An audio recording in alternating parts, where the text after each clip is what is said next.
আজ আমি আমার জন্মদিনের জন্য 24 ঘন্টা আমি আমার পছন্দের খাবারগুলো সারাদিন খাবো। এটাই তো আমার ক্যালমা। বাঙালি বাড়িতে এই জিনিসটা না করলে তো জন্মদিন শুরুই হয় না। আর সেটা হলো আমার সবথেকে প্রিয় খাবার পায়েস। আর আমার সেদিনকে একটাই কাজ ছিল, ফোনে সবাইকে থ্যাংক ইউ বলা। আমার বন্ধুরা যেভাবে আমাকে উইশ করছিল, হ্যাপি বার্থডে টু ইউ। এরপর আমি আমার পছন্দের ব্রেকফাস্ট নিয়ে বসে পড়ি খেতে, লুচি, চানা আর তার সাথে পায়েস। থ্যাংক ইউ মা, বছরে অন্তত একটা দিন তো তুমি ভালো করে রান্না করে আমাকে খাওয়াও। কি বললি তুই? কি বললি তুই? একটা বছরে একবার তোকে আমি রান্না করে খাওয়াই? তুমি বড় মিথ্যাবাদী। ইচ্ছা করেই মাকে আমি সকালে খচিয়ে দিয়েছিলাম যাতে দুপুরে অনেক রকমের রান্না করে। পোলাও থেকে শুরু করে লাল শাক, দই কাতলা, চিকেন কষা, পমফ্রেট মাছ, চাটনি, আরো কত কি। কি গো মা, তুমি আজকে এত রান্না করেছো? এই করতে করতে 5টা বেজে গেল, এরপরে বলবি আমি কিছুই করি না। দেখো দেখি কি কাণ্ড।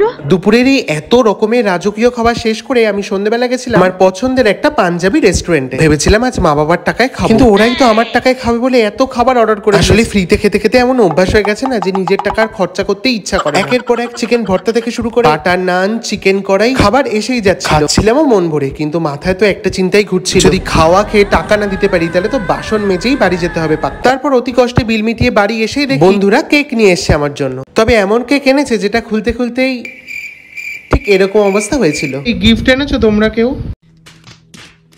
ফাঁকা হাতে তোরা দুজনে এসছিস জন্মদিনে? চাবি এনেছি, মোবাইল এনেছি, ফাঁকা হাতে কেন?